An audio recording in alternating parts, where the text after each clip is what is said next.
welcome to the T's and C's of Life podcast with Tanya and Claire. Can you say that as a smile that you do every time? You can actually see it now. Every time. Do you know what I struggle with when I do lives and things like this? Because you know my Bell's palsy on this side of my face, it contorts when I do videos because the reflection is opposite. And you see it in a really weird way. So yeah, don't smile too, or try not to smile too much on... What you just did. Yeah, I know. And it squints. It just closes down. I didn't realise that was still a thing properly. Yeah. I don't get any pain or anything from it, but it's just, it is there. It is there. How weird. That's years then. So what's Connor? He's 4. 4. Yeah. 4. He's 4. Yeah. So we are going live in the garden to mark our 1,000th download. I know. Which is very cool. It is, and it feels... Well, that's a big number. I know, it's and massive. We haven't been going that long. I think that's what makes it quite weird. This is our 17th episode. Yeah. So, like, when you break it down, you're like, there's actually quite a lot of people listening to us, which is really quite cool. And only a few of them are me. Yeah, I'm only 800. That other 200 I was really impressed with. Like, yeah. Oh, gosh. So, it's when we tried... Well, we were going to go do it last week, weren't we? And then we didn't have an episode for Friday. And I've had a bit of a stressful weekend, like, oh my God, how am I going to make this work? Because it's, I mean, doing it in the garden, well, it's quite dark because we had drinks in the garden last night, so it was a bit... Yeah, and it was dark and cold. Yeah, I have got a light. I wonder what it looks like when I turn it on. Oh Shit. Look at my face. You're a ghost. Yeah, maybe don't. Maybe don't.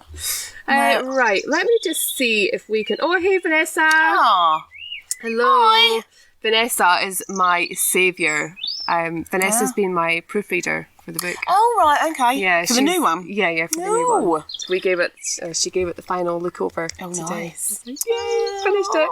I've sent it off, Vanessa. It's gone. It's whoosh. It's, that is it. No going back. No, that's it. No going back. No, and don't go back. You think it's such a massive deal when you're writing a book because it consumes so much of your life. And then when you click the button, you kind of almost expect this fanfare or like someone to pop a bottle of champagne and nothing happens. Nothing happens. No, just me sat there poised with my phone ready to take a picture and like, the fuck am I doing that for? But I will remember this moment. It's lovely. And it is. Was it different this time round than the first time round? Yes, in a way, because I did a lot more of the work myself. I did the format, and the only thing I haven't done is the proofreading and the editing because I can't spell for shit. Yeah, and my grammar is that the first time? It's terrible. My grammar's really bad. Don't tell me things like that. I'm an author. I can't have a complex about my spelling. It doesn't matter. It's not the spelling; it's the content. Really. Well, that's why we have. That's why we have lovely people like Vanessa and you who can actually spell. And keep it. But I do have a program on the computer that I run everything through. I lift all the content and put it through this program called Grammarly. Okay. And that but that doesn't always. Well, you set it to English UK, but sometimes it kicks back with American spellings. Oh. Yeah, I hate that because it's wrong. I know. And that does wind me up. It's really fucking wrong. Yeah. Really Change wrong. the language. Right, let me just see if we can share this to other places. Oh, Rachel! Oh, hi, Rach. It was lovely seeing you yesterday. It was lovely. Missed your face. I know. Connor said to me earlier, he says, are we just doing everything in the garden now? Yes. There's a boy that has lived in the garden for the last year. What? Here? No. Where is he? Cornwall, I think it was. But A boy. Like, he's a teenager. He did it for charity and he started, it was meant to be just for the first lockdown. And then he sort of just had continued. And it's been nearly a year now. So he's got a tent and a little tent in the garden. In the snow, in the rain. How old is he? In there. I'd say 13, 14. No way. Yeah. And he's raised a lot of money. That's very cool. Yeah, and he said now he's never going back in the house. Oh. That's it. He likes sleeping in the garden. That's kind of something that Aidan would do, really. He loves sleeping in tents and being out in the garden. He was gutted that his whole wearing shorts for the whole year was destroyed because... and to be fair, if it hadn't been for Trevor being a dick about having to wear clothes in the snow, then he would have just worn his shorts in the snow as well. AJ does that. Likes a pair of shorts. Likes bloody freezing. Hey, Hayley's with us as well. Hey, Hayley. I actually miss that garden so freaking much. Aww. You're allowed to swear, Hayley, because we do. Yes. You can say it. Quite say the often. word. quite often. Although I was thinking earlier that we might have to watch our language because it's live. I don't know what kind of filters. Profanity filter. Fuck. Yeah. Don't, because if it cancels, I'll have to do it again. Fuck, fuckity fuck. To try it. Oh, I do hope my kids are in bed. Yeah, why not? So this is a pretty big celebration, this episode, because not only have we smashed the 1,000 downloads, I finished my second book. Take a leaf out of this book. Do you know what? The one thing that's also different with this one as well is the consistency with the name. I knew it was going to be called that from early on, but remember the last time I was like, I don't know what to call it. So many names the last time. That went on for a while. That was a proper drama. But no, Take a Leaf Out of This Book has been the name of it for, I think since the beginning actually. Okay. So yeah, it's finished. Yeah. Yay. And I'm making a range of journals to go with it as well. One journal. No. You're going to spiral in journals again, aren't you? 99 journals for the 99 leaves in the book. I can see it now. Oh, Christ. I love a journal. But we're also celebrating the launch of Pledge Your Part. We are. Which is very cool. That's and it has, kicked off. Yeah, and it was really nice actually to see how many people sort of got involved and seeing the sort of people's profile pictures and their pledging their part. And I just think it's so important and it's something that can continue, because I hope that when I get back into schools, or even now, that schools can do it as well, and they can pledge as a school and pledge their part. That I can totally see you having like this big Instagram, you get the big frames for photo booths. Yeah. I can see you having one of those. That would be really cool. Just walk around with it all the time. Yeah. Could we have like a promotion in the village or something? Just get everybody walking the aim around. as well for the village at some point when lockdown isn't still, I know it's not lockdown now, but was to do like a multicultural event. So getting all the different cultures and doing like a big that's right. You were going to do loads of food and everything there as well, weren't you? And I still want to do that. I don't know if this summer will be too soon. So maybe next summer it'll be massive. I think that'd be cool. That would be very cool. Yeah. And it'll be run by Part. How cool is that? I'll run the bar. I'll do the worldwide cocktail bar. You're good at a bar. I do like a bar. What was it? Pallet bar. Yeah. That was good. God, that was good, wasn't it? That was really good. I loved that. There was a lot of alcohol there. Yeah. The swearing is part of it. Oh, Trev and Freya are watching. I hope you didn't hear us. Oh, wow. All those swears. Sorry, Freya. You've heard it before, to be fair. Sorry. Oh, dear, that's funny. Sorry. Right. Oh, Hayley is saying it now. He's retracting. Nah. Right, so we have a little, we have a list of topics that we're going to discuss. I have a little scribble down on some paper. Yeah. But we do want this to be quite interactive. Like if there is something that you've bring back the pallet bar. We should. I sold it to an events guy. Oh, really? Yeah, I think I got 60 quid for it. Nice. How long did it take to make? Was it? I mean, I think the kids were... Oh, no, I didn't have Connor at the time. I might have been pregnant, actually. I think maybe a day, maybe two. It didn't take much. Okay. I did like that bar, though. It was. So did Charlie. He loved it. He was very young to be working behind the bar as well. Such a good parent. He made some good drinks, though. He very, did. very strong. Rachel's Tom loved Charlie's bar making. It was very good. Made him a few cocktails. Bring back the bar. Yeah, maybe I will. I was thinking about it the other day. I seen my pallet breaker and I was like... What's a pallet breaker? I bought a tool to break apart pallets because after making the pallet bar, I realised that just doing it with a hammer is really hard work. Okay. So I bought a pallet breaker. It's like a lever that you straddle over the support, the trusses on the pallet, and you just put pressure on it, pops it up because the nails that they use in it are really quite hardcore. So yeah, my pallet breaker comes in very handy. And did that because you had the sofa as well, I suppose? Yeah, that's when I bought it, was when I made the sofa. See? DIY Claire? No, I just sit Maybe I'll build us a little podcasting studio out of pallets. That'd be very cool. That'd be cool. Very cool. Yeah. King Tom, yes. Oh, Hayley, absolutely. Oh, I miss King Tom. Yeah, that was it. Get King Tom out. I really do. I'm busy. Oh, Tom has given us loads of jollies for her. King Tom, his head is still so big from being called this. Yeah. Yeah, I bet. He is the king. He is the self-professed king, but he is the king. So, oh, dearie me. Yeah. Right. Do you want to pop onto your Facebook and share it? Share our live video. How do I do that? Just go on on T's and C's and then... Just go onto your newsfeed and we should be popping up on your newsfeed. Oh, no, I'm on it. Hi. I'm watching us on here. Can I comment? Hi. Yeah, you can comment. It's very cool. So sad. Right, okay. So on my newsfeed... that's come through quite quickly. See, this is one thing I've often wondered with comments on lives. That's exactly why I did it. Yeah. It's not there. So, we want to know if you guys have anything that you want us to be discussing or whether you just want to hear us chat shit and see us at the same time. I'm just doing stuff. T's and C's. Sorry, this is really annoying when people do this on lives, and I'm sorry, but I'm just looking to see what the options are in here. Oh, hey, Chris! Chris is watching as well. Hi, Chris! Hello. Chris is a legend. He is Can I say that live? The content he generates for Part is absolutely wicked. Yeah. I'm like, I don't know, I honestly don't know what I would do. And he works as well. Him. He's a teacher. No, well, he's not a teacher anymore. That's how I met him. Oh, He's a teacher. See. He is now, he's going to tell me off, he's a transport police officer. Chris, tell me if I'm wrong. Ooh. So, yeah. So, and he did, I haven't read it properly, but I know he put a post up the other day talking about that. Okay.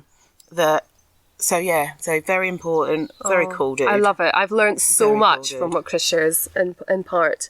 Yes. And actually, for all the listeners who've come to the podcast from the Mindset Mum, if you're not aware of what Tanya does in terms of Part with the Panda Anti-Racism team, I would suggest you look her up, and we will link to all the things that we mentioned tonight on the podcast, and vice versa. All my panderettes get over to the Mindset Mum. I think there is a few cross. Yeah, there is quite a few crossovers, which is cool. Right, I've shared it on. Okay, did you tag me? I don't know what I'm doing. Okay, that's fine. We'll just go with it. Just blowing my phone. I think the one thing that is you can't avoid is. I mean, I don't watch the news. I try not to watch the news, and even then, I still hear about the intense racism that filters through every aspect of our life at the moment. Yes. And it's just, I mean, we covered Harry and Meghan's interview. Was that on our last episode, or was that the time before? I think it was the time before, actually. I have no idea. Week before. No, yeah, it was the week before, because then we did Sarah Everard. Oh, the week after. Yeah, that's right, yeah. Right. And I have to admit, I have not watched the Piers interview, his interviewing or his discussion on Meghan. Yeah, but what show is it he does? Good Morning Britain or something. Good Morning Britain. Good Morning Britain. Yeah, he no longer does, which is good. It's much better without him. Yeah, he's. Do you know what? He polarizes people, and he polarizes me and myself, because I like his journalism to a degree when he's doing his show. Yeah. Is it Talks with Piers or something like that, or Piers Talks or Piers Interviews or something like that? But he actually gets but he's different. He's very different. But that goes to show that he can rein it in. So you're choosing not to, because you can. He's creating this persona for himself, isn't he? Tit. And it does, I mean, how do you maintain that persona? Was that Katie Hopkins? Is that the woman's name? I mean, I've seen her on reality TV shows and things before, and she's actually, you can see there's an aspect to her personality that's actually quite nice. She's just created this character for herself because, well, it's going to get people talking, and it does get people talking, but how do you draw the line between being a cunt and not being a cunt? But then which one is which? Exactly. Is that her? I know. Because some of the stuff that comes out, and both the same appears, some of the stuff that comes out their mouth, you can't keep saying that stuff unless you believe that stuff. Yeah. You can't be that on. That's just you. If it's getting the ratings, if it's getting them popular, if they're getting the demands, if they're getting the call-ups to go on certain TV shows, is it worth it to them? Is it worth selling their soul to... But then I think that's half the problem, is they don't think they're selling their soul. They truly believe some of the stuff that they're saying. Yeah. And then when you've got other people that truly believe it as well, that just feeds it more. Because then they're just like, well, no, I'm right. I'm right because these people have agreed with me and these people have said the same. So actually... Yeah, what else do I think the shit? And so I'll spout that shit as well. And I think that continues and continues. And with the Piers Morgan stuff, it was... So Alex Beresford, obviously, so he's the weatherman for this morning. I think he's mixed race. And he was basically challenging Piers on the stuff that he'd said around Meghan being a liar. So first of all, you can't call someone that has said they feel suicidal. You cannot call them a liar. You don't know. I know. Like, just support them. And so Alex sort of called him out and sort of said it all started because Piers had... he was sort of friendly with Meghan, and then she basically buoyed him off and was like, nah. And he's sort of taken offence to that and has sort of gone on and rolled with that. But you got to just deal with it. Get over it. Just don't be a tit all your life. You don't need to be friends with everybody. No. If she doesn't want to be friends with you, that doesn't mean that she's a liar. That doesn't mean that she wasn't mentally unwell. That doesn't mean that she's lying about the stuff that she's had to deal with racism in the royal family. We all know... Most people that I've seen, whether that's celebrities or not, have said they weren't surprised by the racism talk because we know to a certain extent that there is racism in the royal family. So it wasn't a surprise to anyone. It just, I think because of Harry and Meghan, people are like, oh, well, now you're slagging off the Queen and the Queen is almighty and blah, blah, blah. And you're like, well, look at the bigger picture. It's not just about that one thing. We know this stuff. We've seen it. We know this. So... I think as a society, we're so happy to bury our head in the sand, though, aren't we? And just pretend, oh, I can't see it. Can't see it, can't hear it, don't admit it. Yeah. But we can't. That's why the problem doesn't go away. Because you can't. You have to challenge it. You have to talk about it. And what was I watching the other day? Oh, I can't remember her name, but she's brilliant. She also had a go at Piers, which was great to watch.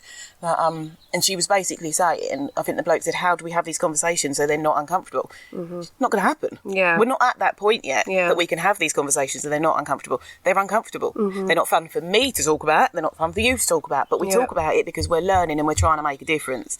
To just ignore it, nothing changes. And out of everything that we want is change. Whether that is with racism, whether that is with sexism, whether that is with anything like that, homophobia, anything, it needs talking about. It's not going to be pretty, but talk about it. Yeah. Yes. I wonder why people are afraid to talk about it. Is it that they're afraid of not knowing the answer or not being seen as being able to get it right or getting it wrong, like being accused of being racist? If you're not racist, but you said something that's not very well educated or very well informed and somebody calls you out as being racist, I mean, that, to me, like if somebody called me a racist for saying something totally thoughtless or misinformed, I would be absolutely devastated and that would knock me for six. I'd be so frightened to have a conversation or lead a conversation in terms of developing my anti-racism and the conversations that I have with other people. And I totally get that. And I think that's why the approach I always take is the first time you're taught something or first time you're called out on it, then you learn from that. Because then if you do it again, then you're just being a tit. Because you know that what you've said is shit. So do you know what? That brings us on to the Sharon Osbourne incident that happened on, what is it? This Life, I think it's called. Or this The news, The Talk. The Talk. Yeah. And it's... If you're called a racist, why do you argue your point? Why are you... For somebody who knows their shit, I mean, the woman she was speaking to was a black woman, was it? Or mixed race woman? Black woman. Yeah. And the black woman had called her out for being racist. Well, she didn't even properly call her out. She was sort of challenging the stuff that she'd said about supporting Piers and not letting her just go, I'm supporting my friend, even though he said stuff that could offend others. So how shouldn't you sort of look deeper into that you can support your friend, that's cool. But maybe look at what he's saying. Don't back that. If what he's saying is wrong, what he's saying is wrong. And I think the problem is, and I was saying earlier, so it's being made out that Sharon has been sacked for speaking her mind and for sticking up. That's bollocks. She was sacked because she handled that so badly and she got on the defensive. She attacked the other woman who wasn't even aggressive or anything. And again, I've seen stuff of the aggressive black woman. She wasn't at all. She was just sort of like, well... No, you're my friend. She even said at one point, you are my friend, and I just want to know why you feel that way and why you agree with him. But I think where she was so, Sharon has said, where she was so worried about being called a racist that she just went on the defensive. And for me, that ended badly. Yeah. And it's always going to end badly. It's not a very nice personality trait, is it? To take criticism and fight back against it. No. You know, you have to take it on the chin and go with it. And that's difficult. Obviously, it's hard. No one wants to be called something that is especially racist. It's so offensive. It's so, you'd be like, It's so upsetting, because how do you come back from that? Why are you being called out? Yeah. That's what you need to be looking at. That's what you need to be thinking about, is why have I been called out on this? Okay. So explain it to me. So if someone says to you, right, do you know what? No, that was racist. Oh my God. How? I really didn't understand that. Can you explain that to me?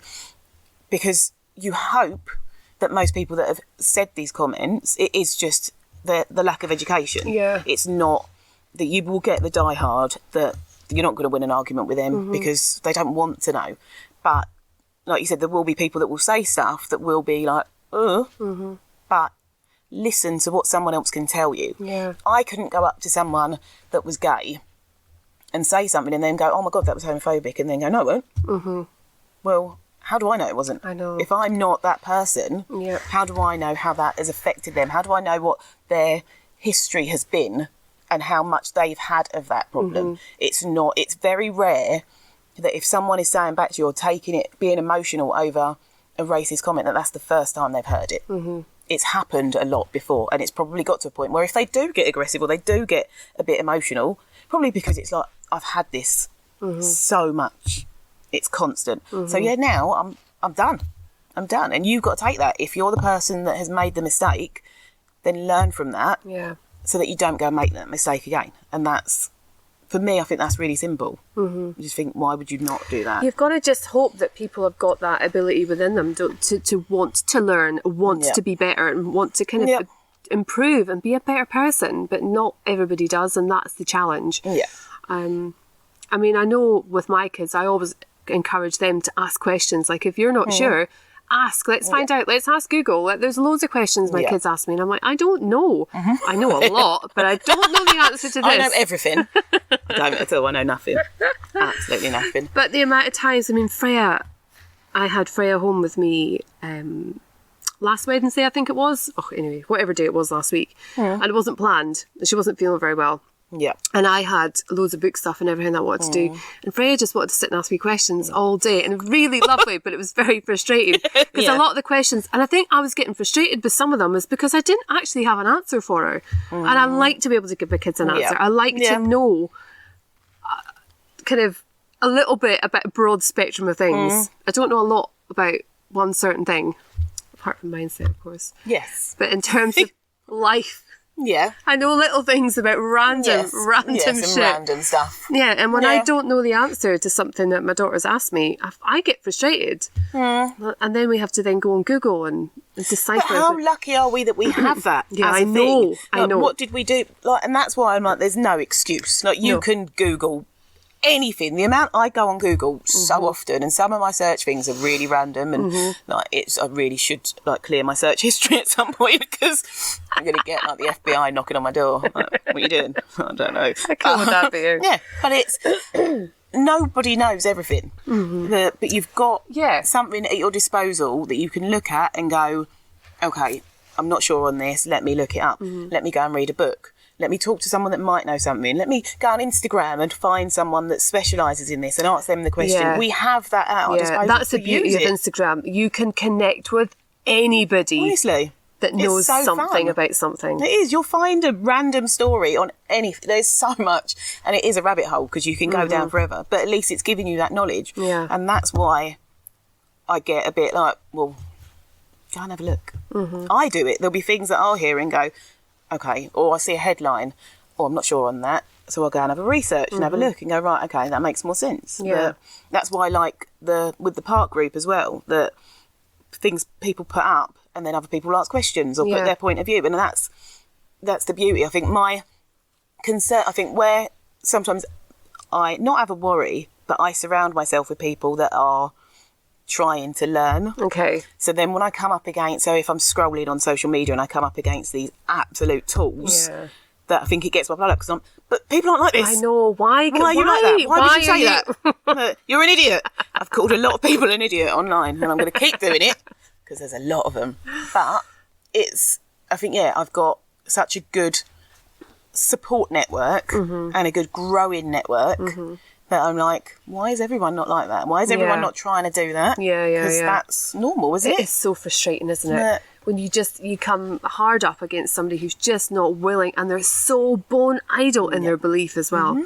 Did you see who? I think I shared it and Aidan shared it as well on so David Lammy, and I am a David Lammy fangirl. I do adore him. I haven't watched it. I just think he's just so cool. He's he just knows how to respond. Yeah, to he makes you feel stupid for just thinking, because he just says things so cool, so amazingly. Just a dude. And so he's got a radio show on LBC, and someone had rang up, Jean, her name was Jean, had rang up and said, basically, he can't be English. He can't be English. Can't be. And he was like, well, and you could see, but he was so respectful. Yeah. But it was the fact that no matter what he said, and what he said was so, just, he said it so well, it made so much sense. And she didn't listen to any part of it. It was just, no, but you can't be English. No, but you're not English. Wow. No, but you can't be English. And it was like, okay, really? And that for me was the big issue. That's what, there's so many people like that they can hear the evidence, they can see it, they know that there is all this other impact around it, but they don't want to listen to it. So how do you then educate someone that really doesn't want to be educated, that they're happy in their ignorance, they're happy in their little blissfulness of stupidity? It's hard, isn't it? Because you want to try and correct the world into the right way of thinking and the right way of understanding, but I guess you never can. You don't want people, everybody's entitled to their opinions, but when your opinion's wrong, fucking own it. Seriously. And it's hard. I hate saying I'm wrong. I hate it. I'm not good at it. I will do it, but I probably do it in a roundabout way of going, okay, maybe I wasn't right this time. I'm normally right, okay. But own your shit. I've written a little note down on here, as in, can you be friends with a racist? Like, if you know that somebody has racist views or says things that are just mildly, did you just say that? How do you deal with that? Oh, I don't know that I could. I think my first instinct, because I think that I often think about this, and I'm not actually 100% sure how I do feel at times, whether you can make a racist comment without being a racist person, whether they are two separate things. And I think they are two separate things, but it feels very hard to sort of distinguish between them sometimes. But I don't know that if someone said something that I called a friend, then I would try and educate them, and depending on how they then took that is how I would move forward in that friendship. That if someone was constantly making comments, and even if it wasn't directed at me, and that would be with anything, I can't deal with like homophobia, I can't deal with anything like that. So if I can't be friends with people that are going to act like that. So no. And for me, I think what people don't always see is, even if it's, say, like when I see like the Black Lives Matter people, or people saying against that, or saying that this is all wrong, that is a personal attack on me. Yeah. You're not talking about me necessarily, you're talking about this, but that feels to me like a personal attack. So if I'm friends with someone, that even if they're slating something in a different, like it's not me, but it's related to a black person, or like black rights or equality, that's a personal attack. Because that's my life you're talking about. It may not be directly on me, but by you saying, well, no, that's Black Lives Matter is wrong, and it should be all lives matter. And people that are saying that are wrong, and I'm like, it feels like you're at me. And do you know what bugs me is when you see something that's kind of out of line, out of order online, and you see the likes that are on it, or the likes on the comments and stuff, and you're like, I'm gonna hope that was an accidental like. Shall I challenge you? Shall I say anything to you? Because it's so uncomfortable when people that are close to you have got different ways of thinking. Yeah, I think that liking as well can be worse. Yeah, because then you don't know either way. No. Like, and it feels like to me when I see friends like stuff that is wrong, I'm like, you're undercover. You're undercover. we can't be friends because secretly you're talking to me, you're agreeing with me, or not even agreeing with me, but you're sort of nodding, but then you've liked something that's offensive. Like, how do you marry that up? Yeah. So I'm like, my brain will judge you. Yeah. So be careful what you like. So would you challenge somebody on it? It depends what it is. Yeah. It does. On social media, I have called people out that have liked stuff or made little comments on other stuff. It won't be on my stuff, but on other friends' stuff, and I will call people out. But what's nicer for me is when other people do it sort of on my behalf, the allies. Yeah. That makes me feel better because, like I said, where it can feel like a personal attack, it's draining. But then to see your actual friend step up and go, that's wrong. Like, what you've said there is wrong. How can you agree with that? Or that, for me, I think there was an argument on Facebook the other day, and I'd sort of sent it to our group chat, and within seconds, like, loads of you had sort of gone on, and I was like, it felt like I can sit back now. Yeah. My work here is done. Sally! I'm like, and tell you what, and Rachel is a really good one at that. Rachel, I love you for that. And Rachel she's so nice. Like, she's such a nice person. And the rest of you lot are bitches. So it's warming to know that Rachel's a nice one. But she will never not say something. Okay. She will always go on. I always see her going, and she does it in a very nice way because she's nice. Okay. But she will always challenge. And I'm like, thank you. Oh, that's lovely. That means a lot. And it does. It means I know that it makes you feel a bit safer, I suppose, that I'm not fighting this alone. And it is still a fight. It's not over. It's not something that's gone away. I just don't think it will go away in my lifetime. I'm pretty sure it won't go away in my lifetime. But to know that there are people that will stand up for stuff and the alliyness, I just think it's just cool. Yeah. It just makes things that little bit easier at times. So, yeah, they can be my friends. Well, that's helpful to know, because sometimes when these arguments come up on Facebook, because I'm not part of that moaning page, so I don't see anything like that. But I struggle getting into arguments that just, like, spontaneously getting into them, because it feels, I haven't thought about it from your perspective, it feels like I'm feeling the fire of the negative energy, and I just don't, if it doesn't sit right with me, if I'm I don't think there's anything wrong with that. I wouldn't want people to go against their energy, and sometimes it is that I get drawn into stuff because I can't, and then it drains. It is see, sometimes I want to try and calm you down, but I also feel that that's been disrespectful to how you're feeling, because if you're angry about somebody being a fucking cunt, then you're fully entitled. It takes a lot to calm me down as well. I've got that. No, I haven't. I'm a liar.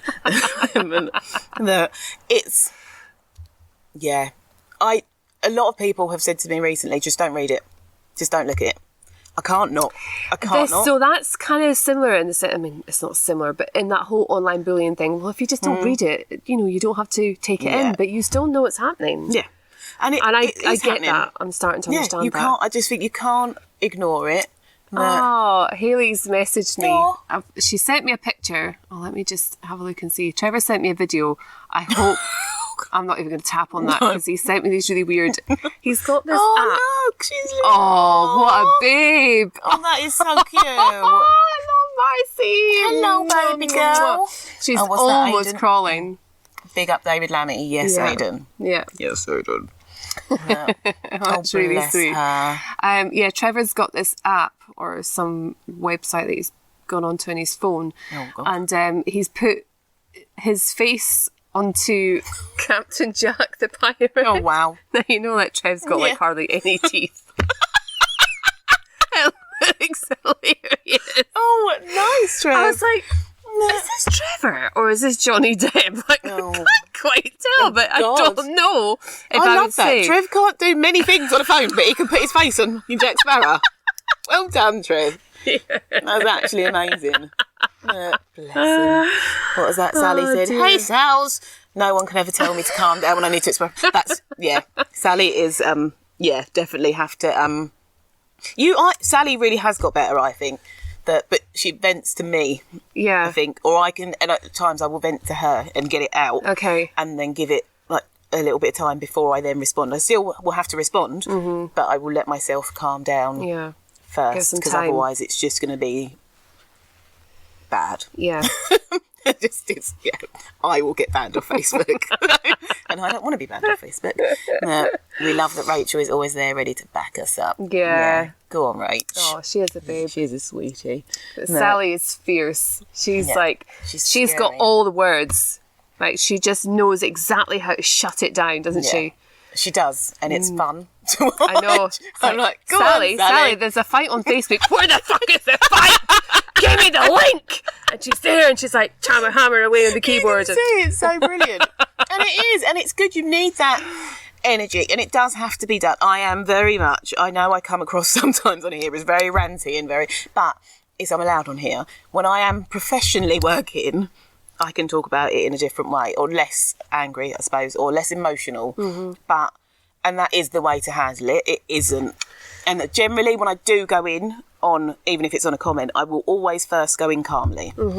And then it's their response that may then get my back up. Okay. But you have to go in calmly. If ever you see racism, you challenge it, but you challenge it calmly. You don't call them stupid straight away.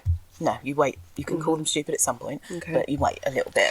So in your professional capacity, when you go into schools and you're educating young people and you get the kind of the odd comment that is racist or poorly informed and you then correct it, does it stand as a correction, or have you ever had somebody kind of challenge you on it and try and say, well, no, I'm right in what I think?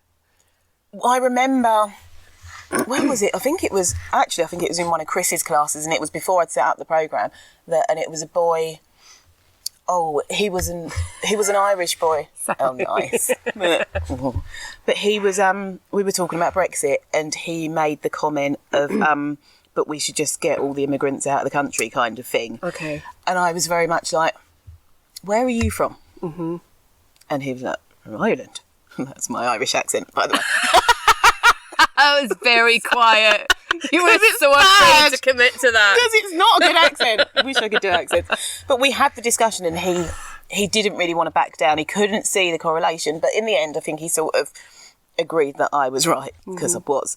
That it's rare, though, that people generally feel, in schools especially, in my private life, I've had that where it's more of a challenge and you will have to make that point. But I'm not afraid to do that for the most part. That there are times when even I do have to go, I cannot have this conversation. I cannot keep competing against your stupidity because it is pointless. But I think I'm very lucky, and I think that's why I like working with kids, because they're not fully formed brains yet. So you can, and that's, I suppose, on the flip side, that when they're hearing all this negative stuff, that it's going in. So they need that positive or that understanding. And the questions that they ask are things like, if I made a racist comment before, does that mean I'm racist forever? And it's like, no, it's fine. If you learn from that, not if you're going to keep making them. But they have got all these questions, and it's really interesting. It's opened my eyes doing it as well, because there's things that I think are really simple. And then when you talk to other people, you're actually like, oh no, that's actually not. And I hadn't really thought about that that much until you hear it from a kid, and you're like, oh yeah, okay, that's not that simple. But okay, cool, let's talk about it. And they love a conversation. They do want to know. So we should be having these conversations. Kids love it. They love talking, they see, and it's there for them. You think it's on their Instagram, they see like this, all this Piers Morgan, Meghan Markle, that's all out there for them to see. The stuff with Sarah Everard, like there's been so much conversation at the moment. I think it was today that a big bill's come out around how much abuse happens in schools, and how many kids have been either sexually harassed or like sexually abused in schools, and had gone unreported because they didn't think people would believe them, or they didn't want to have that conversation, they didn't feel brave enough. And actually we should be doing more about that. That's not good that there's that many kids that are experiencing these things, and whether it's sexual harassment, whether it's racism, whether it's homophobia, whether it's anything, and it's not being talked about with them because it's uncomfortable. That's not helping them I know.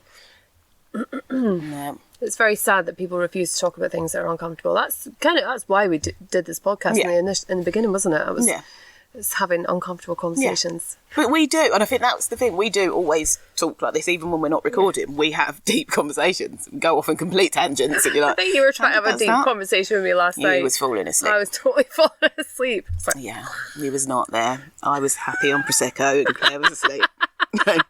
So I'm going home now. I'm going to talk to myself. I've done a night shift the night before. It's all right. We'll have another one. It's fine, we're allowed Hot tub now. night. Hot tub night. I'm so excited. Do you know what? I was just thinking what would be quite nice for people, you know, you're promoting Pledge Your Part at the moment, is if people pledge their part, and that was to have, like, at some sort of family time in the day, like whether it's dinner time or breakfast time, at some point in the day where they spend time with their children and their partner, husband, whatever, and instigate a conversation that is controversial or uncomfortable, or it sparks something that they might not necessarily learn at school, or they might not learn from their friends. I think that's a nice idea. I don't know every night because I don't want to talk to my kids every day, but I can't edit that out. Once a week. They know, because I tell them that too. Go away. But maybe like once a week. And it is. And even if you don't know all the answers, I think that, like we said, that puts people off because they might not know all the answers. But it still doesn't mean you can't have a conversation about it. What should we Google tonight? What conversations have you heard in the playground today? Who have you heard on the bus? Like, what have you read? Because Aidan, I think they watch Newsround every day at school. Oh, do they? Yeah, and he comes home with some really interesting conversations. And Freya, I think, started watching it as well. And, there's loads in... I mean, we have conversations because we have dinner time because kids are still small. So we have lots of conversations like that at the tea table. So it is nice being able to pick out bits that you can say, oh, look, we said we're going to Google that. Oh, shit, I was supposed to do stuff reading tonight. God, I was supposed to sell this fucking eBay stuff. eBay games. I'm always writing lists. I make lists of lists. I do like a list. It's very, very healthy. Oh, hey, George. Georgina. Here we've got, Georgina. Yes. Hey, Sally. My lovely. Is that have you got my plant frame on your picture? She has. No, she hasn't. No, she hasn't. Oh, rude. Oh, my God. Block her. I won't block you, George. Okay, shall we go through and see who has? Sally does. Rachel, she does as well. Yep. And... Aidan? You don't? I do. Oh my God, it's gone. Oh my God. I'm blocking her. No, I'm going to do it now. Why is that not... That's come off. That's so weird. I can't remember. Trevor doesn't. Add a frame. Hayley. Panda. Yeah, we can scroll through and see everybody. And hey, Wendy. Oh, Wendy. I was telling you. Oh, moths, calm down. We were, Wendy, I think I was talking about you in our episode about friendships, and Tanya doesn't quite get how we can be such good friends and we never speak. This is Wendy. Wendy lives in Dundee, and we used to live together in Aviemore. Like, I could speak to Wendy.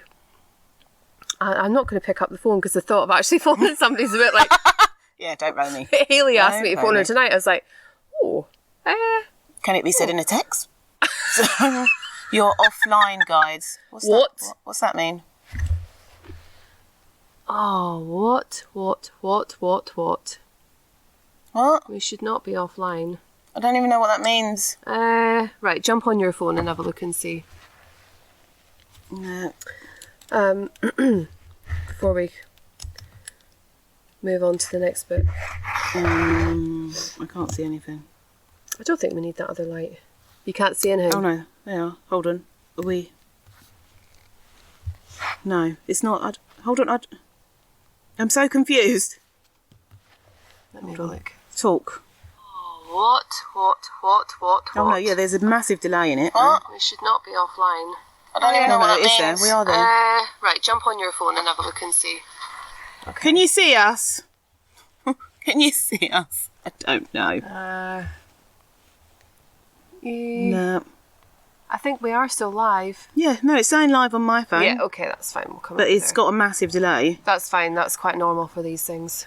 I bet if I called you Zara, you'd be like, why are you calling me George? I really would, George. Yeah. I wouldn't pick up the phone. So, or I'd text you and see if you're all right, and then wonder why. But No, George is very cool. I said I may get you on one day, George. Oh, see, look, Wendy says the love is always there, no matter how much time goes by. See, and I think that's lovely. I just, I'm not. I need to talk to people, not actually talk to people. She's back in having more. Oh my God, maybe I'm gonna have to call her. See, this is why you stay in touch with people. You know. Wow. Hey, Stephen. Okay, right. So Hayley's saying we got you back. So that's good. Yeah, that's good. Okay, so the last part of the episode, we wanted to kind of touch on what we had a conversation with a friend last night, and she was telling us about how one of her children is struggling with going back to school. Yeah.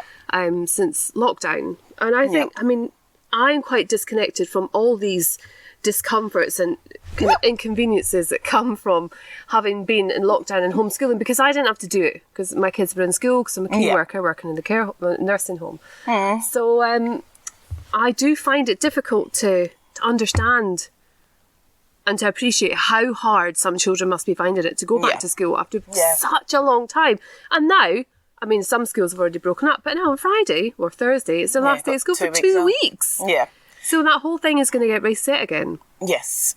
Yeah, and it will. And it is weird, and it's not something, besides my actual work, because obviously we see it a lot there, that a lot of kids have been really struggling in going back. And we found especially with the first lockdown, a lot of kids that had been really struggling and then went to lockdown and actually were fine. We'd ring and like, right, how you doing? And all prepared for like our safeguarding. And they were like, no, I'm fine. Because they were in their safe space. And then it came when it got back to be going back to school, the anxiety levels went through the roof again, because I've been content. I can deal with this and now I've got to go back into it. But I think because my kids are fine. Like, they've not had any real issues. Like, they've got their own issues, Charlie. But poor boy. I love my Chaz. You give him such a bashing. I love him, and he knows this. He's just hard. That he's going to rule the world one day, so be scared. She'll be afraid. But yeah, because they've just sort of slotted back in and out, it's not, my life hasn't, I suppose, been massively affected. And so I sort of have very much been really looking forward to like the rules being relaxed and everything coming back to normal. And it's only talking to other friends that are like, but actually they're anxious about going back into normal life, or, you know, like the kids going back into school and things like that I hadn't even considered. All I thought was, when can I go and get drunk with my mates? Yesterday.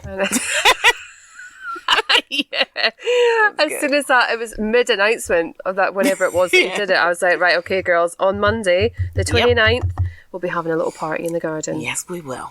It was lovely. It was. But yeah, for some people, even that would have been felt maybe really alien to them and not been able to do that. And then when you think, if you're feeling like that, or even if you're not, and then your kids are, that, because we're there to protect our kids, so if our kids are struggling, that's so hard to take. And when it's something that you outside of your control, like, they've got to go to school.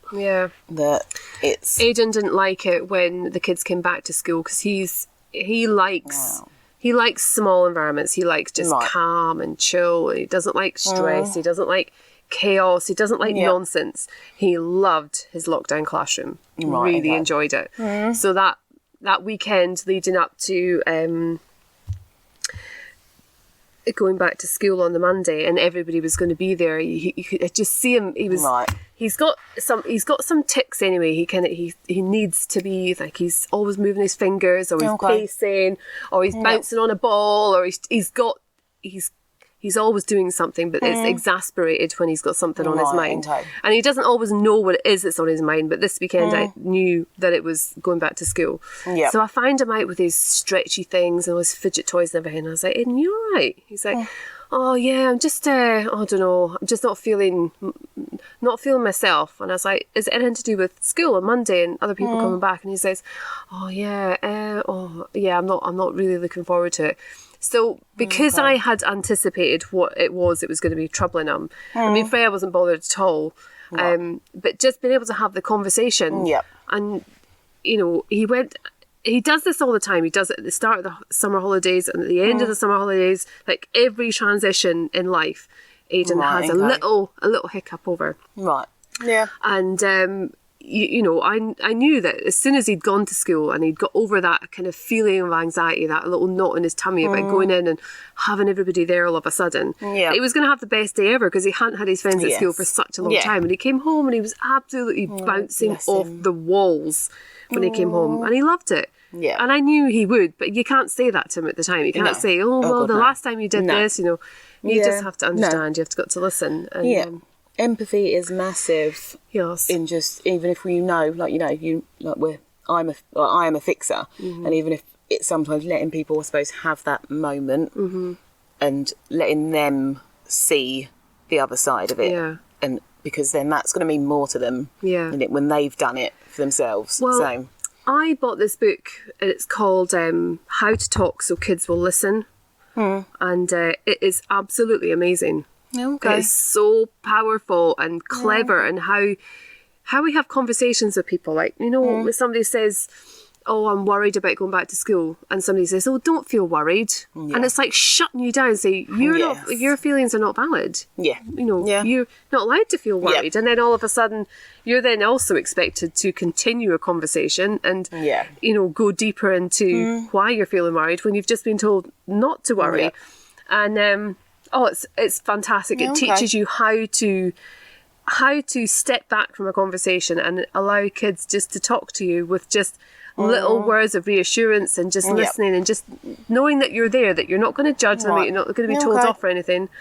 But it's very, very good. Yeah, that sounds good. I'll link that actually, because it's the authors have actually got other books. I think they've got how to get siblings to live in harmony, and for teenagers as well. Oh God. Let me put that down. That we do. I swear, it sounds kind of like at work we do motivational interviewing, and so it's kind of like that of listening. It's all around listening and not jumping in. That one of the women that I work with, she is the best at not jumping in, and it can feel really uncomfortable. Yeah, but it does make you. Oh, think so you just keep talking because there's no gap. Yeah. So, and watching her the first time, and it was like, I wanted to jump in, and I was like, fuck's sake. But it does. It's brilliant that when you, especially with a young person that's sort of talking about something, because we're so used to we want to fix it, we want to make it better, we want to make them better. But actually, we need to give them the chance to explore it and to talk about it. And so it's using a lot of open-ended questions or affirmations, sort of repeating it back to them so you don't feel like you're being listened to and that kind of thing. So you're not actually giving them any advice. You're actually just letting them get it out. Which, exactly what this book is about. And that's hard to do. Yeah. Because I don't like empty silence. It's weird. But now doing it, especially for work, it's like, this is good. Okay. You see the results from it and you're like, okay. It's very clever, isn't it? Yeah, it is very clever. So lots of these tools that you can use. I know, and it's just by speaking to other people that you find out about these little things. Yeah. Right, who else have we got? Any other comments in here? No, that's it. Man, that's fine. Right, yep. I'm adamant that we are not going over an hour. No, we're not. So shall we start winding it in? Yeah. I don't know this music. Thank you, everyone. That wasn't actually as hideous as... No, it didn't affect you at all. You were very natural. It's because I'm trying not... Every so often I'm like... I see myself and I'm like, I don't like it. But generally I think I've got a whole no neck thing going on as well, because my hair and my skin's all the same colour. My tattoo looks fucking heavy, like so good. I need some more. More touch.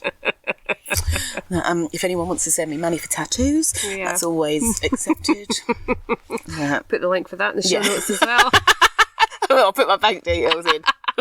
Send me tattoo money, please. Welcome. Yeah, we'll be really happy. Money for gin, not bothered. But in all seriousness, we are very, very grateful to each and every one of you for downloading the podcast so far to this date. I mean, we're only episode 17, and that's 1,000 downloads. Yeah. Well, more than that. It is really nice. Like we've talked before about like the feedback and things like that, and it just because I think when we decided to do this, I didn't know how far it was going to go or the impact it was going to have, and the feedback that we get and having people say, do you know what, that episode was really, really good, or it made me think about this, or it made me think about that, and answered some questions for me. That is like, it is lovely. It is lovely. It's lovely to know that, because we've got our little group of regular listeners who I know were really pissed off on Friday. Didn't. Oh yeah. Because you've got your Panderettes that was given by an arsehole, but it actually worked. Tit of a man. Stupid man. T and Sears. Teasers. Teasers. Teasers! I love that. Oh my god, teasers! Teasers. Oh, yes. Well done, you. The teasers. Fucking flowing with words today, by the way. Finishing a book, coming up with names. Well done, you. See, you're a writer. Oh, thank you, Vanessa. That's so lovely of you to say. Oh, thank you. That is so cool. It's so lovely to have it. It's heartwarming. It is. It does. Yeah, we'll do the next live from the jacuzzi, from the spa, from the hot tub. Yeah, I'll be like that. So you can't see any of my body. But yeah, that's fine. We can talk about body confidence in the spa. Great episode.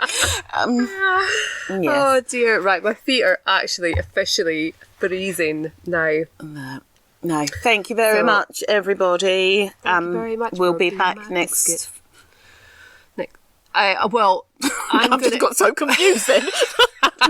We don't have time to do another episode between now and Friday, so this audio will become Friday's Spotify episode. Okay. Claire is the brains. I think if we ever did, like, I was thinking about this the other day, if anyone ever said, like, we need to pay you for this, it'd be like, right, okay, well, Claire's got to have more money because I just sit and talk. She does everything else. So she is the brains of the outfit. I just talk shit. So, I'm the producer. She is. You are the producer. Can you be executive producer and I be producer just so it looks like I'm something? No, I don't just want because you don't do anything.